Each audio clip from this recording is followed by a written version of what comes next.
साल के 16 दिन को हम लोग एक पितृ पक्ष के रूप में जानते हैं, जिसको श्राद्ध भी बोला जाता है। इसमें हम अपने पूर्वजों को खाने का सामान भी देते हैं, उनके लिए चढ़ाते हैं। बोला जाता है कौवों को भी खाना खिलाया जाता है, जिसकी कहानी हमने इसी चैनल पे पहले बताई है। वो कौवे जो कि काकभुषुंडी होते हैं, उनको खाना खिलाया जाता है ताकि वो हमारे पितरों तक पहुंचा पाए। काकभुषुंडी की कहानी हमने ऑलरेडी इस चैनल पे पहले बताई हुई है, जिसका लिंक आपको डिस्क्रिप्शन और ऊपर बाएं तरफ भी फ्लैश होता हुआ मिल जाएगा।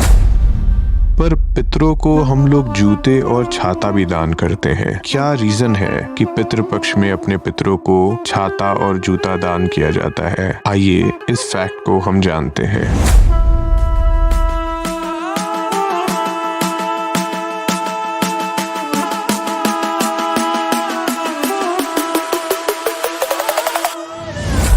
नमस्ते, आप सुन रहे हैं toss the other side story.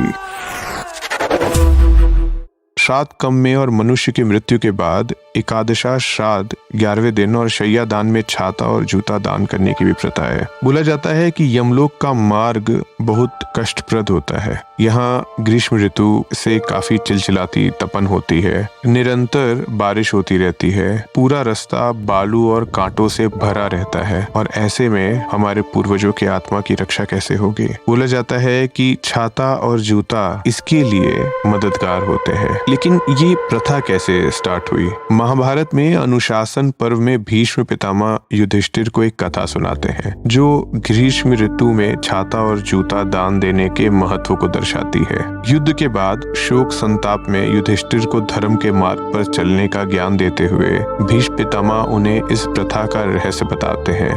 Bhishma Pitamah कहते हैं, हे युधिष्ठिर, यह प्रथा महर्षि जमदग्नि और भगवान सूर्य के एक प्राचीन प्रसंग से जुड़ी हुई है। कथा कुछ इस प्रकार है।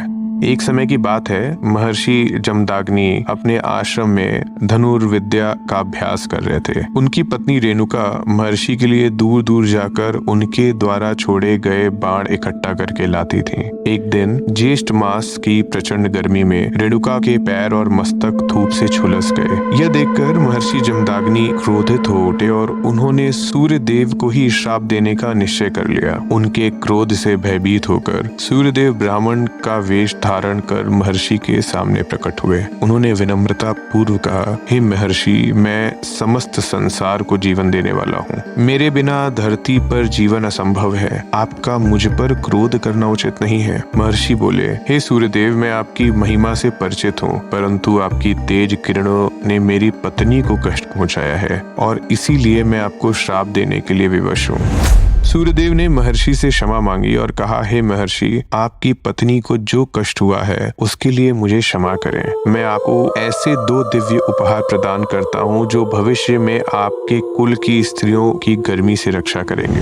कहते हुए सूर्यदेव ने महर्षि जमदग्नि को एक दिव्य छाता और एक जोड़ी पादुका प्रदान की। उन्होंने कहा, यह छाता आपकी पत्नी के मस्तक को सूर्य की किरणों से बचाएगा और ये पादुकाएं उनके चरणों को शीतल रखेंगी। महर्षि जमदग्नि सूर्यदेव के इस उपहार से प्रसन्न हुए और उन्हें आशीर्वाद दिया। इसी तरह एक दूसरी कहानी भी है जिसमें हमें इसका विवरण मिलता है।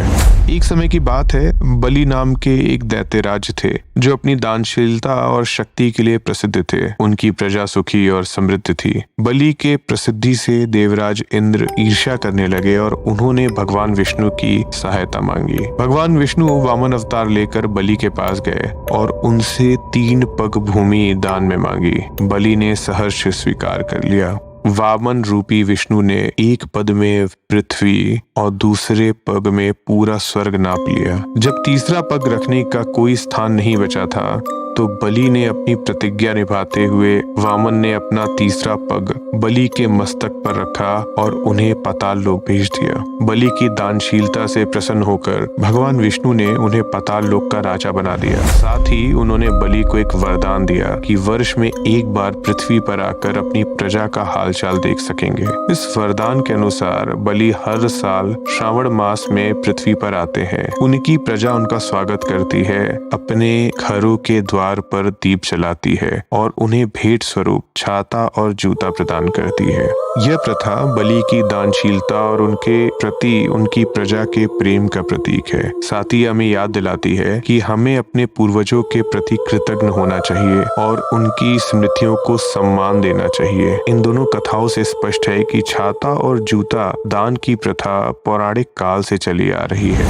यह प्रथा न केवल हमारे पूर्वजों के प्रति सम्मान और कृतज्ञता का प्रतीक है, बल्कि यह हमें दानशीलता और परोपकार के महत्व को भी सिखाती है। तभी से पितरों के निमित्त छाता और जूता प्रदान करने की प्रथा शुरू हुई। कई बार बोला जाता है कि जनरेशनल कर्स भी हो जाते हैं, तो उसके लिए भी अपने पितरों को मनाना चाहिए। कई बार बोला जाता है कि हमारे पितर अगर सुरक्षित हैं तो हमें आने वाली घटना से भी हमें किसी न किसी प्रकार से बचा सकते हैं। बोला जाता है कि कई बार घर के बड़े के सपने में भी आकर हमारे पूर्वज हमें घटना के बारे में किसी न किसी प्रकार से आभास दे देते हैं। इसीलिए धरती पर जब तक हमारे बड़े हैं तब भी उनकी सेवा करनी चाहिए और वैसी ही सेवा उनके जाने के बाद भी उनकी करनी चाहिए।